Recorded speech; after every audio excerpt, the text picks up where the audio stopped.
जितना कि पुरुष को दिया गया। महिलाओं को जिस प्रकार के कॉन्स्टिट्यूशन से पहले एक पांव की जूती समझा जाता था, आज वो सर का ताज है। आज मैं बताना चाहता हूं, जिस कलेक्टरेट में हम खड़े हैं, यहाँ पर एक महिला है जो कि डीसी हैं, अधिकारी हैं यहाँ पर, और उनको भूलना नहीं चाहिए कि बाबा साहेब की वजह से, बाबा साहेब की कुर्बानियों की वजह से, बाबा साहेब के कॉन्स्टिट्यूशन की वजह से, बाबा साहेब के संविधान की वजह से वह इस ओहदे पर बैठी हैं। वो महिलाओं को जो ताकत दी है, महिला यहाँ पर हमारे जजेस हैं, महिलाएं हमारे यहाँ पर सेक्रेटेरिएट में हमारी जिला परिषद के मेंबर्स हैं, हमारे यहाँ पर वाइस चेयरमैन हैं, डीसीपी भी महिला है। कितनी बड़ी बात है।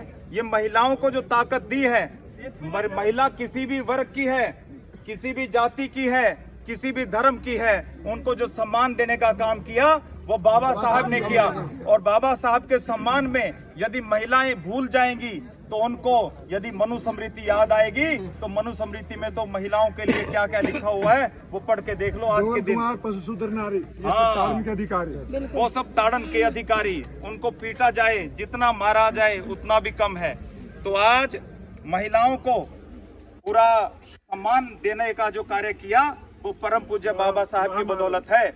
और जो बाबा साहब हैं, ऐसा नहीं है कि वो हम केवल दलितों की बात करते हैं। विदेशों में आप जाइएगा, कोलंबिया यूनिवर्सिटी, वहां पर गेट के ऊपर इतनी बड़ी प्रतिमा लगी है।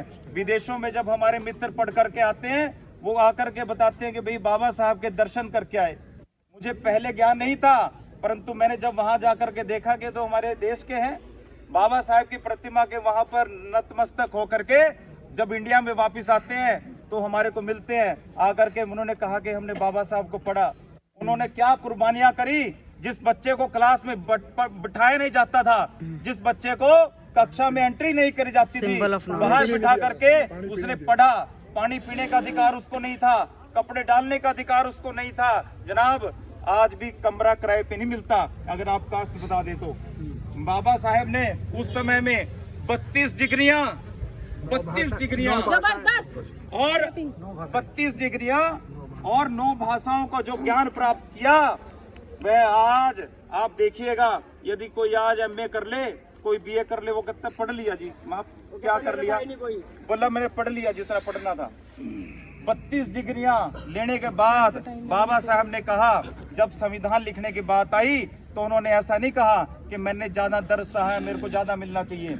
उन्होंने कहा नहीं, इक्वालिटी होनी चाहिए समाज में। जो छोटा है उसको इक्वल मंच जब तक नहीं मिल जाता, केवल रिजर्वेशन तब तक है। संविधान में 10 साल के लिए रिजर्वेशन दी थी, परंतु आज भी ऊपर और नीचे, कोई छोटा कोई बड़ा, इस प्रकार का जो भेदभाव, ये जो राजनीतिकरण कर दिया गया है, हमारे को वहीं पर रखा गया जिस प्रकार से। बहुत बढ़िया।